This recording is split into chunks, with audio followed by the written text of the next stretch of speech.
Saudi Arabia से पाकिस्तान के लिए एक इंतहाई जबरदस्त न्यूज सामने आई है। इस वक्त पाकिस्तान के commerce minister Gauhar Ejaz Saudi Arabia के दौरा पर हैं और सऊदी अरेबिया के कैपिटल रियाज में उन्होंने जीसीसी के सेक्रेटरी जनरल से मुलाकात की है। इस मुलाकात में एक बहुत ही जबरदस्त एग्रीमेंट साइन किया गया है, जिसे पाकिस्तान की इकोनॉमी के लिए गेम चेंजर कहा जा रहा है, क्योंकि इस एग्रीमेंट को लेकर काफी टाइम से पाकिस्तान हाथ पैर मार रहा था। बिल आखिर पाकिस्तान की मेहनत रंग लाई है और पाकिस्तान और जीसीसी के दरमियान फ्री ट्रेड एग्रीमेंट साइन हो चुका है।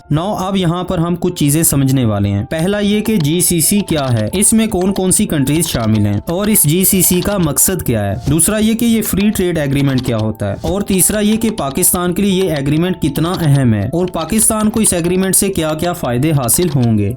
तो चलिए शुरू करते हैं। दोस्तों, जीसीसी यानी गल्फ कॉर्पोरेशन काउंसिल एक रीजनल इंटर गवर्नमेंटल ऑर्गेनाइजेशन है, या ये कह लें कि ये एक ब्लॉक है जो कि मिडिल ईस्ट के पर्शियन गल्फ के इलाके में वाक़या 6 अरब ममालिक पर मुश्तमिल है। इसका क़याम 25 मई 1981 को रियाद सऊदी अरेबिया में किया गया था। इस ग्रुप में सऊदी अरेबिया, मुत्तहदा अरब अमारात, कुवैत, कतर, बहरीन और ओमान शामिल है। जीसीसी का प्राइमरी ऑब्जेक्टिव इसके मेंबर ममालिक के दरमियान इकोनॉमिक्स, पॉलिटिक्स, सिक्योरिटी और कल्चर समेत मुख्तलिफ फील्ड्स में कोऑपरेशन को बढ़ाना है। इसके साथ साथ इंटरनेशनल मैदान में इन तमाम कंट्रीज की पोजीशन को मजबूत बनाना है और इन कंट्रीज में वेलफेयर और स्टेबिलिटी के लिए काम करना है। यानी इस ग्रुप के अगर किसी एक मेंबर को कोई मसला परेशानी होती है तो बाकी तमाम मेंबर उसके साथ खड़े होंगे। अब आते हैं फ्री ट्रेड एग्रीमेंट की तरफ। फ्री ट्रेड एग्रीमेंट 2 या 2 से ज्यादा ममालिक या रीजन्स के दरमियान एक लीगली बाइंडिंग एग्रीमेंट होता है। ये एग्रीमेंट साइन करने वाली कंट्रीज को पाबंद करता है कि जब वो कंट्रीज एक दूसरे के साथ सामान का लेन देन करेंगे तो इस ट्रेड के अमल को आसान बनाया जाएगा, ट्रेड बैरियर को दूर किया जाएगा और इस सामान पर दोनों कंट्रीज की जानिब से टैक्स वसूल नहीं किया जाएगा और इस सामान की फरोख्त के लिए मार्केट में एक अच्छा माहौल बनाया जाएगा ताकि वो सामान लोग ज्यादा से ज्यादा परचेज करें। इस सामान की कॉपीज यानी जैसा कि आप देखते हैं कि आजकल इंटरनेशनल ब्रांड्स की 2 नंबर कॉपीज बहुत ज्यादा चल रही हैं, इसको रोकना है। तो अब आते हैं कि पाकिस्तान को इसके क्या फायदे होंगे और ये एग्रीमेंट पाकिस्तान के लिए कैसे गेम चेंजर साबित होगा। जैसा कि आपको बताया कि free trade agreement trade barrier को दूर करेगा और इस एग्रीमेंट के तहत जो चीजें पाकिस्तान जीसीसी कंट्रीज को भेजेगा उस पर टैक्स वसूल नहीं किया जाएगा। तो ये बात तो वाज़ेह है कि पाकिस्तानी कारोबारों के लिए अपनी गुड्स और सर्विसेज गल्फ रीजन की अहम मार्केट में एक्सपोर्ट करना ज्यादा कॉस्ट इफेक्टिव होगा। इस रीजन के लोगों को पाकिस्तानी गुड्स सस्ती मिलेंगी, जिससे पाकिस्तानी गुड्स की सेल ज्यादा होगी। सेल ज्यादा होने से अल्टीमेटली पाकिस्तान की एक्सपोर्ट में इजाफा होगा, जिससे पाकिस्तान की इकोनॉमिक ग्रोथ बढ़ेगी और न्यू जॉब्स क्रिएट होंगी। अभी जैसा कि आप जानते हैं कि पाकिस्तान अपनी गुड्स और सर्विसेज ज्यादातर चाइना, जर्मनी और मुत्तहदा अरब अमारात वगैरह को एक्सपोर्ट करता है और पाकिस्तान की इकोनॉमी इन्हीं कंट्रीज पर रिलाई करती है। अगर इन कंट्रीज से पाकिस्तान का अचानक कोई मसला बन जाए, जैसा कि अभी इंडिया का कनाडा से बना है, तो पाकिस्तान के लिए बहुत से मिसाइल जन्म लेंगे। इस एग्रीमेंट से पाकिस्तान की इकोनॉमी को गल्फ कंट्रीज का मजीद सहारा मिलेगा, जिससे पाकिस्तान की परेशानी कम होगी और इन कुछ गिनी चुनी कंट्रीज पर डिपेंडेंसी कम होगी। इस एग्रीमेंट से फॉरेन इन्वेस्टर पाकिस्तान में इन्वेस्ट करेंगे और अपनी इंडस्ट्रीज लगाएंगे, क्योंकि इन्वेस्टर हमेशा इसी मौका की तलाश में होते हैं कि दोस्ताना माहौल मिले और वो बगैर किसी भारी टैक्स के अपनी गुड्स दूसरी कंट्रीज को एक्सपोर्ट कर सके। फ्री ट्रेड एग्रीमेंट के जरिए पाकिस्तान की गल्फ कंट्रीज के साथ कुर्बतें बढ़ेंगी, क्योंकि पाकिस्तान को आए रोज इन कंट्रीज के साथ उठने बैठने का मौका मिलेगा, जिससे पाकिस्तान के इन कंट्रीज के साथ रिलेशन अच्छे होंगे और ट्रेड से हटकर दीगर सेक्टर जैसा कि एनर्जी और ज़राअत वगैरह जैसे सेक्टर्स में एग्रीमेंट देखने को मिलेंगे। पाकिस्तान के लिए ये एग्रीमेंट इसलिए भी अहम और खास है क्योंकि जीसीसी ने 2009 के बाद पहली दफा किसी कंट्री से फ्री ट्रेड एग्रीमेंट साइन किया है। ये देखें जरा, लिखा है कि पिछले साल से ही इस एग्रीमेंट को लेकर बैठकें शुरू हो गई थी और इसी साल मार्च के महीने में भी पाकिस्तान के वफद ने इस एग्रीमेंट की मोडेलिटीज को डिस्कस करने के लिए सऊदी अरेबिया के कैपिटल रियाज का दौरा किया था। यानी काफी अरसा से पाकिस्तान इस डील को लेकर एक्टिव था।